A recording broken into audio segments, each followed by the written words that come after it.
Good morning, guys. Happy Wednesday. If you've been watching my videos over the last few months, you may have heard me talk about wanting to go back to therapy. I feel like I just really didn't vibe with my last therapist, which that kind of sounds cringy. I don't know if I even want to say it like that, but I feel like we weren't the right fit. And so I kind of gave it a break. I also felt as though I was in a better headspace. So I was just like, let me save me some money and not go to therapy. But I think I should have still been going consistently. Last week, I was able to find a new therapist and I'm actually going to therapy today, which is both scary and exciting because I definitely know that I need to go back and I need to go on a regular basis, but I'm also very anxious about meeting a new person and having to start over. But I know in the end, it's going to be something that's very good and beneficial for me. But to prepare myself for today, I decided to put on a cute outfit. I got all dressed up. It was supposed to be rainy today, but it is a blue sky. I can see the literal sunshine and I just know it's going to be a good day. But whenever I'm feeling overly anxious about having to go out and interact with people, I like to get myself all dolled up and make myself look cuter than I normally do on a regular basis. I feel more confident stepping out into the world, which I think is going to be more helpful when it comes to speaking with my therapist, because I'm going to maybe be a little bit more inclined to be a little bit more open about what it is I'm experiencing. But I think before I go to my actual appointment, I'm going to stop at the park and do a little bit of journaling just to get some last minute thoughts out of my head. It's going to be a long day, so I'm going to stop talking. I'm going to go eat breakfast really quickly, and then you and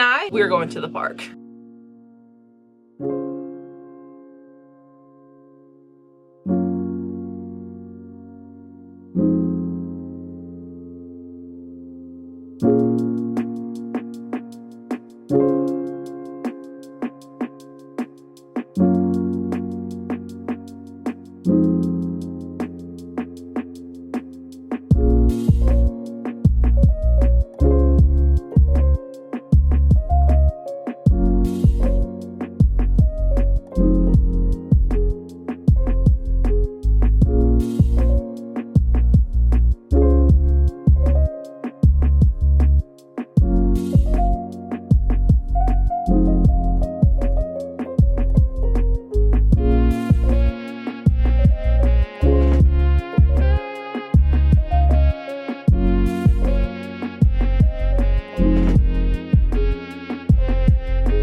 much later, and I'm getting ready to go to bed. And I wanted to do a little bit of journaling because I wanted to document how my day went and how therapy went, because I just have been really trying to be consistent with journaling, but doing it in a way that doesn't feel forced. So I really only journal when I want to journal, but I also have been trying to switch up the way I've been journaling. I have my manifestation journal, and I also have my regular brain dump journal, which is the one I write in most often, but I've been trying to switch it up and not have it be so structured. Some days I'll write about my day, some days I'll do an actual brain dump and get all my thoughts out. If I'm feeling anxious, I'll write something down. If I just want to make a gratitude list, I'll write that down in there. And it's been very helpful with keeping me consistent, and I've actually been looking forward to journaling because there's no added pressure to that. As for the therapy itself, it was really good, and I really like my new therapist. I really enjoyed speaking with her, and I think it's going to be something that is going to be very beneficial for me as time goes on. I'm going to be seeing her every month. Right now, I don't feel like I need to go every week, but I still want to be going. I want to make therapy a habit that I am consistent with. So I'm going to try every month, and then if I need to see her more frequently, I'll just schedule another appointment.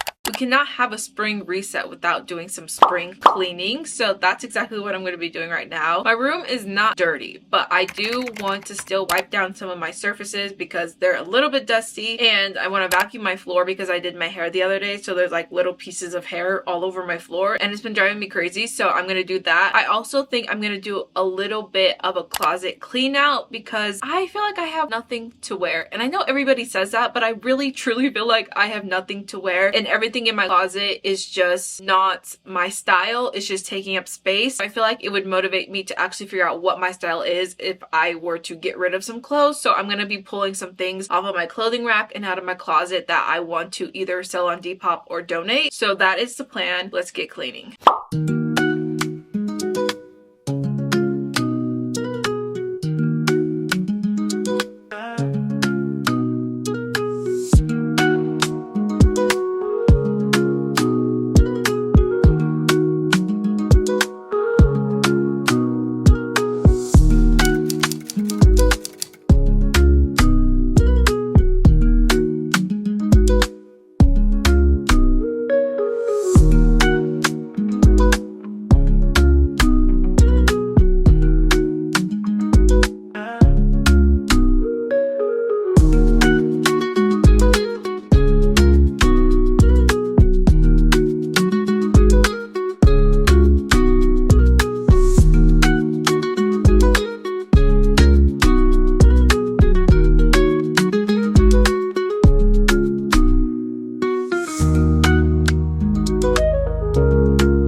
like it. I thrifted it like 2 months ago. I've never worn it. I don't know where to wear it or how to style it, but it's definitely outside of my comfort zone, and I thought it was cute. It's just this, oh, as I drop it, this sweater, I think it's off the shoulder if I can remember, and wouldn't this be cute for spring? I think it would be cute for spring. I'm gonna hold on to it. I should give it at least one chance to be worn if I don't keep dropping it. Let me get a better hanger for it.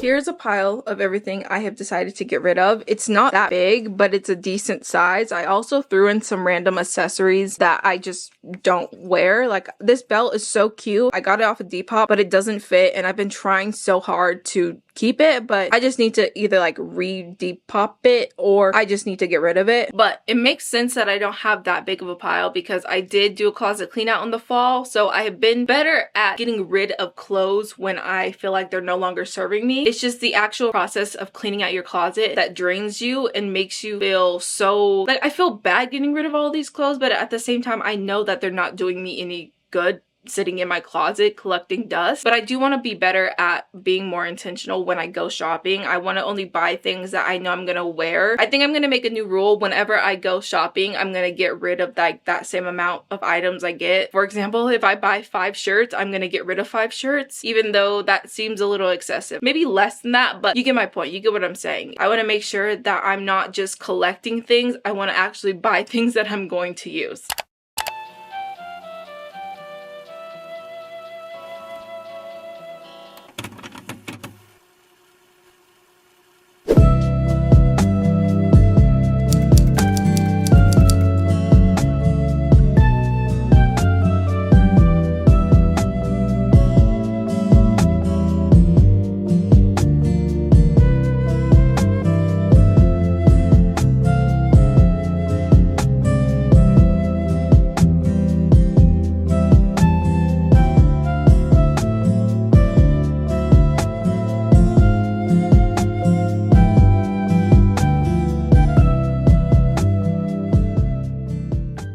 Last part of this reset is doing a quarterly check-in, and as most of you probably already know, I've been setting my goals on a quarterly basis, and it has been so helpful in actually achieving my goals because I am kind of forced, and I don't want to use the word forced because it sounds kind of like aggressive, but I don't have a better word. So it kind of, I would say it pushes you to actively review your goals on a more consistent basis, and I highly recommend it if you're somebody who sets goals at the beginning of the year and then completely forgets about them until the very last day of the year. Setting your goals on a quarterly basis or even just doing a quarterly check-in is very helpful because you're actively reviewing the goals and you're able to determine which goals you still think are important to you, which goals do you want to still work towards, and which goals can you kind of put on the back burner, or which goals can you get rid of completely because they're no longer serving you or it's something that you're no longer actively seeking. If you're struggling with goal setting, I want to share something I learned in my psychology class, which is the approach versus the avoidance goal setting method. Approach goals focus on reaching a desired outcome, and avoidance goals focus on preventing or essentially removing something from your life. Approach goals focus more on the positive feelings rather than the negative, and you're also able to come up with more actionable steps to make sure that you achieve them, whereas avoidance goals are a little bit more broad, they're more abstract, and they're not as measurable. For example, if you want to stop doom scrolling, that is an avoidance goal, whereas if you want to learn new painting techniques, that would be an approach goal because there are different methods that you can try out. There are different steps that will lead you to your desired outcome of learning how to paint something differently. Another example is if you want to reduce anxiety, that is an avoidance goal because you're wanting to minimize it or prevent it from happening, but actually identifying your anxiety triggers and figuring out grounding techniques would be your approach goal. Hopefully that made sense. I just want to share it with you guys because it's been very helpful with me setting my own goals, and I figured, you know what, whatever I learned, I can share with the world. So with that being said, I think I'm gonna end this video right here, and if you made it this far, I want you to comment down below this emoji. Don't forget to like, comment, and subscribe if you haven't already, and I'll catch you guys in the next one. Okay.